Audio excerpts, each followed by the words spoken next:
ये कहानी है रामनगर नाम के गांव की, जहां की पुलिस स्टेशन में एक नए हवलदार की पोस्टिंग हुई थी। उसका नाम राजा था और वो बहुत मिलनसार इंसान था। उसने बहुत जल्दी गांव वालों से बॉन्ड बना लिया था।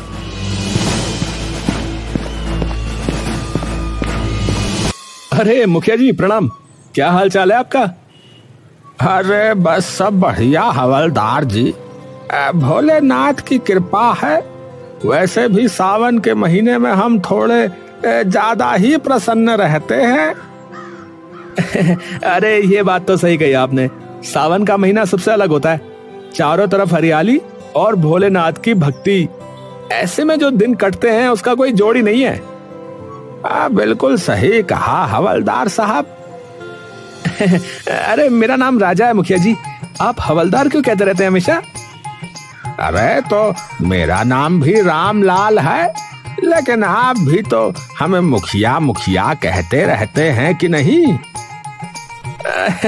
ओहो, तो आप बदला ले रहे हैं? अरे नहीं नहीं, ऐसी बात नहीं है। हम बदला नहीं, मौज लेते हैं, मौज है।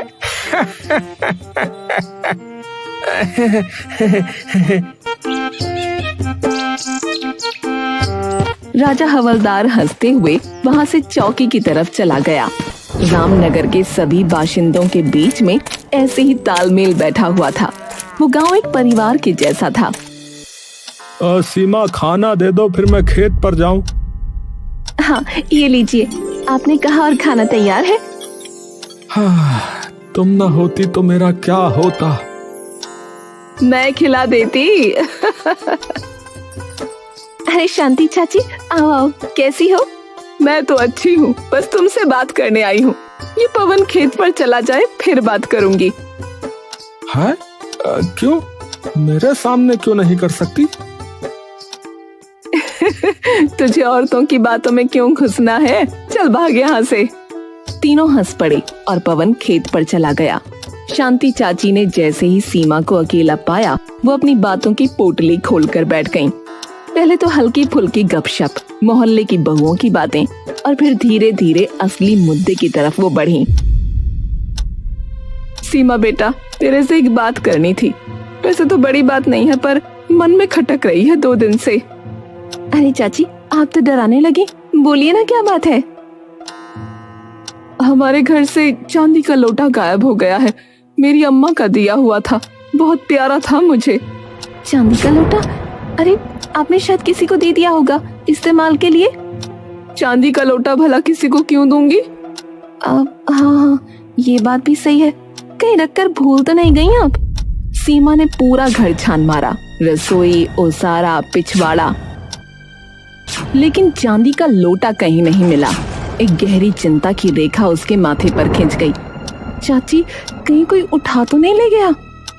पता नहीं बेटा, खैर अब क्या कर सकते हैं, भगवान देख रहा है। सीमा चुप रह गई, लेकिन तभी उसे कुछ और याद आया। उसकी भी कुछ चीजें गायब थीं। अरे चाची, एक बात बताऊं, परसों से मेरी एक जोड़ी पायल भी नहीं मिल रही है। क्या? ये तो बहुत अजीब बात है। तेरे घर से भी गायब, हमारे घर से भी। कुछ तो गड़बड़ है सीमा। इधर सीमा शांति की बातों का सिलसिला खत्म नहीं हुआ था, उधर पूरे गांव में कुछ न कुछ गायब होने की खबरें आने लगीं। कहीं से गहने, कहीं से जूते, तो कहीं से किसी की साइकिल। यार, मेरी वो महंगी वाली घड़ी भी नहीं मिल रही। भूत उठा ले गया क्या उसे? यार हमारे घर से तो 10,000 रुपए गायब है। बताओ कौन चोर है जो इतनी सफाई से चोरी कर रहा है यार? गांव के लोग पहले इसे हल्के में ले रहे थे, पर जैसे जैसे सामान की लिस्ट बढ़ती गई, एक बेचैनी पनपने लगी।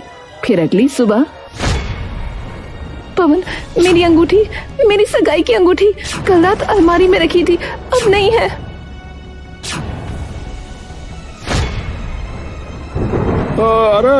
अरे ये क्या मजाक है? यहाँ तो सचमुच नहीं है। सीमा, किसी ने चोरी की है।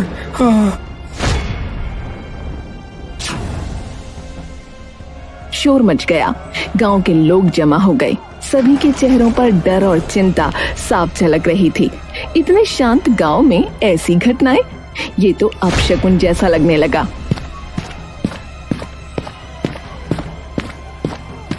अरे क्या हुआ? किसने शोर मचाया हुआ भाई? राजा भैया, मेरी बीबी की जो है अंगूठी चोरी हो गई है। अलमारी में रखी थी पर अब नहीं है। हमारे गांव में ये क्या हो रहा है? कौन है जो सबके घरों से चीजें उठा रहा है? अरे सब शांति रखो। हम भी चौकी में इस पर बात कर रहे थे। खबर पक्की है, एक गिरोह आया हुआ है इस इलाके में। वो घरों की जानकारी जुटाता है और फिर सामान गायब करता है। कितने लोग हैं ये तय नहीं है, 2, 4 या 10 भी हो सकते हैं।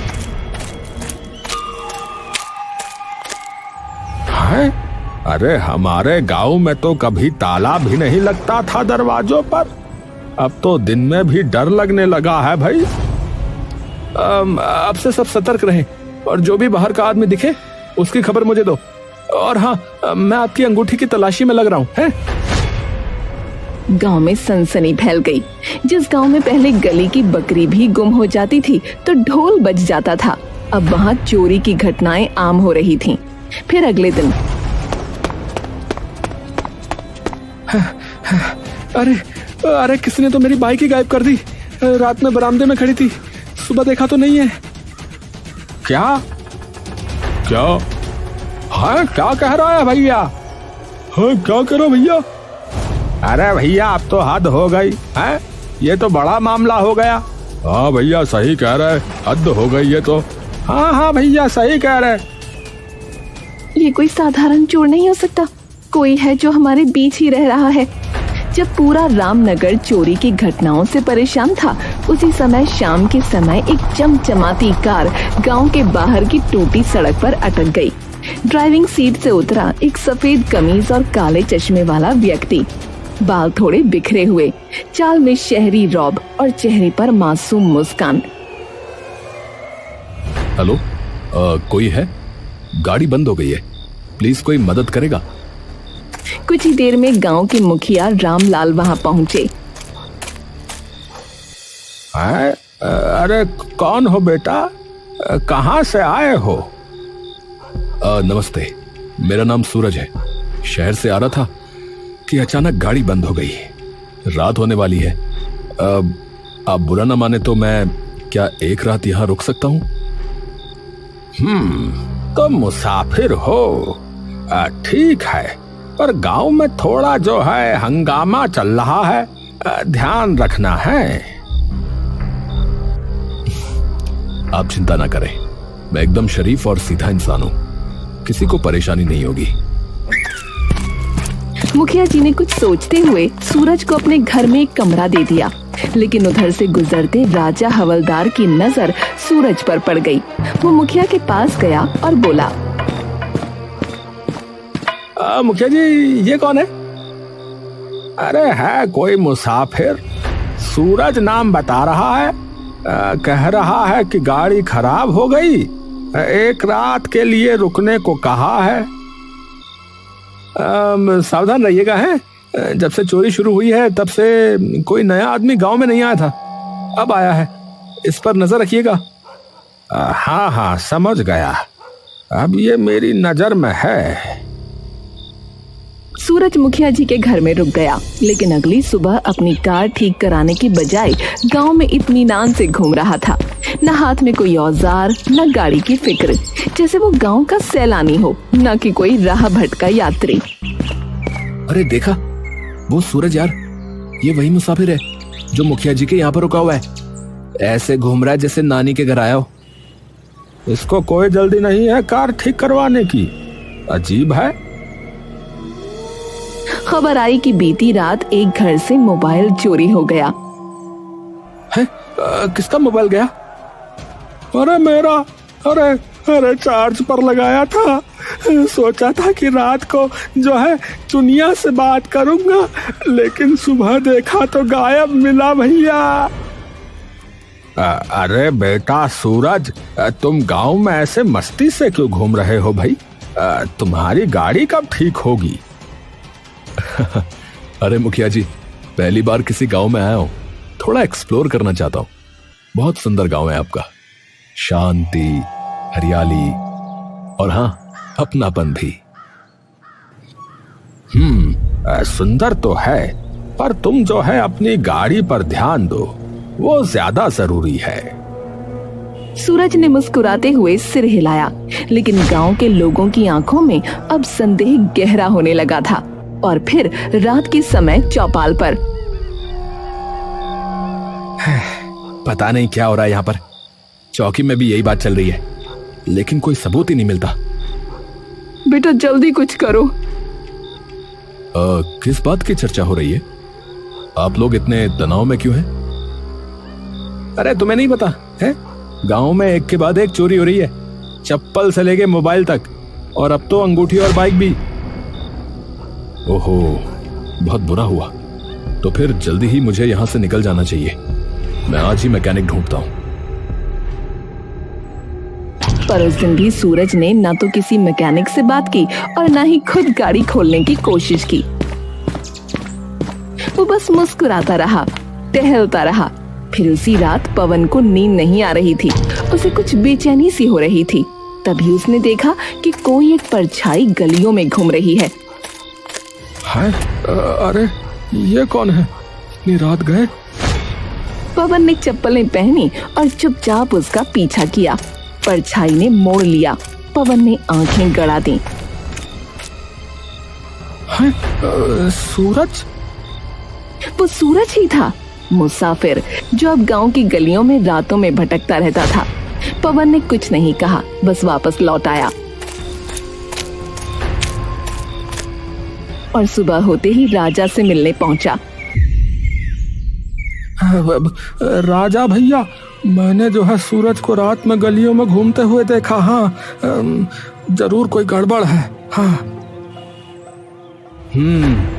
मैं भी जागा हुआ था कल रात। मैंने उसे पेड़ पर चढ़ते हुए देखा। सोच रहा था कि देखूं वो कर क्या रहा है, पर कुछ समझ में नहीं आया। राजा और पवन अब सीरियस हो चुके थे। गांव में सूरज के रहस्य को सुलझाना जरूरी हो गया था। बस अब बहुत हो गया, चलो उसकी गाड़ी चेक करते हैं।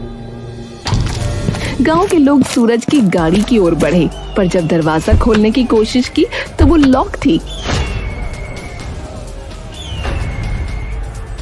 अरे खोलो खोलो, अरे भैया देखना है कि इसके अंदर क्या छुपा है। हाँ। अरे अरे अरे, क्या कर रहे हैं आप लोग? ये मेरी गाड़ी है भाई।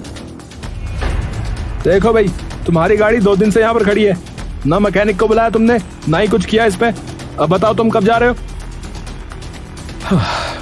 मैंने गांव के बाहर वाले मैकेनिक को दिखाया था, पर उसे कुछ समझ में नहीं आ रहा है। तो अब मैं अपना आदमी भेजता हूँ, वो सही करवा देगा। अब और नहीं रुकोगे तुम? हाँ ठीक है, बस एक रात और, सुबह निकल जाऊंगा। ठीक है। फिर एक रात आई। पवन और राजा अब चुपचाप निगरानी कर रहे थे। तभी देखा कि एक परछाई फिर किसी के घर में घुस गई। अरे भैया, वो रहा चोर, यही मौका है, चलो। दोनों दबे पांव उस घर की ओर गए, झटके से दरवाजा खोला और पकड़ लिया उस परछाई को। अरे पकड़ लिया, पकड़ लिया, पकड़ लिया। अब बता कौन है तू? कौन है तू? सूरज ही है ना? मुंह दिखा जरा अपना। लेकिन वो सूरज नहीं था, बल्कि शांति का बेटा गौरव था। अरे रे, अरे मैं अपनी गर्लफ्रेंड से मिलने आया था। घर में वो अकेली थी, इसलिए। प्लीज हमारे माँ बाप को मत बताना, हमारी जान चली जाएगी। अरे ओहो, चोरी नहीं इश्क हो रहा था यहाँ तो है। अरे मोरी मैया, इस गांव में अब प्यार भी चोरी जैसा हो गया है। चलो बच्चों, इस बार बच गए, लेकिन अगली बार सीधे पंचायत में मुलाकात होगी। पवन और राजा उस मोहब्बत की गलती वाले घर से हंसते हुए बाहर निकले ही थे कि अचानक राजा की नजर एक खंभे की ओर गई। चौंक कर उसने पवन की बाह पकड़ी। अरे पवन, वो देख, खंभे पर फिर वही। अबे सूरज कहीं के, अरे ये फिर चढ़ गया। अबे ओ मुसाफिर, नीचे उतर। सूरज सकपकाया, जैसे चोर रंगे हाथ पकड़ा गया हो। फौरन नीचे उतरा।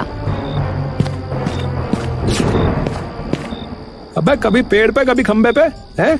क्या खोज रहे हो ऊपर ऊपर, हैं?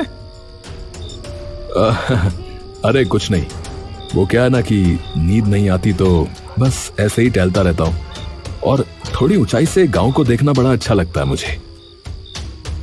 है? रात में पेड़ों पर चढ़ाई? ये कोई योग साधना चल रही है क्या?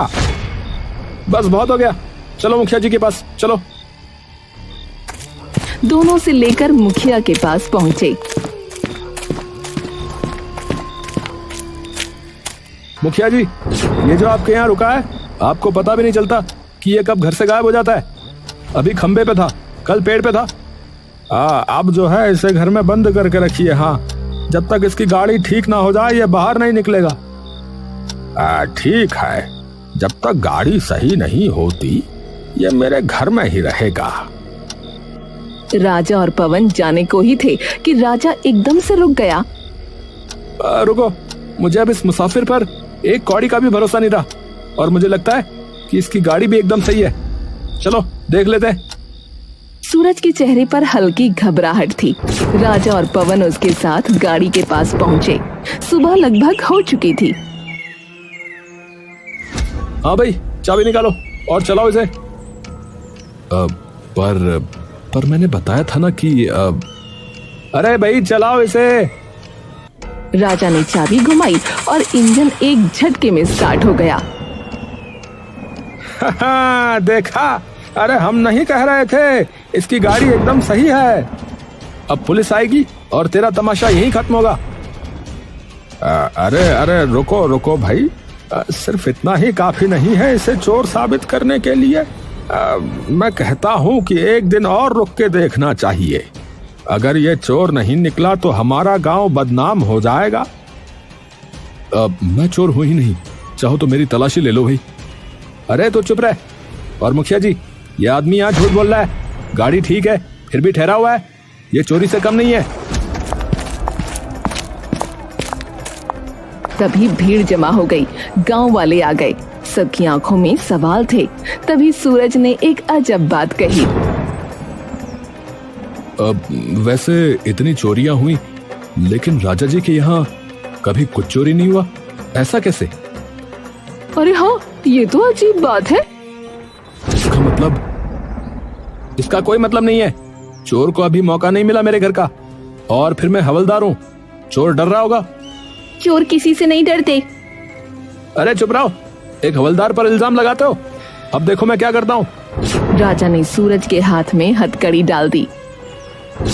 एक पुलिस वाले पर उंगली उठाने के जुर्म में मैं तुझे गिरफ्तार करता हूँ। हाँ तो सुनो, असली गिरफ्तारी अब होगी। मैंने पुलिस को पहले ही बुला लिया है।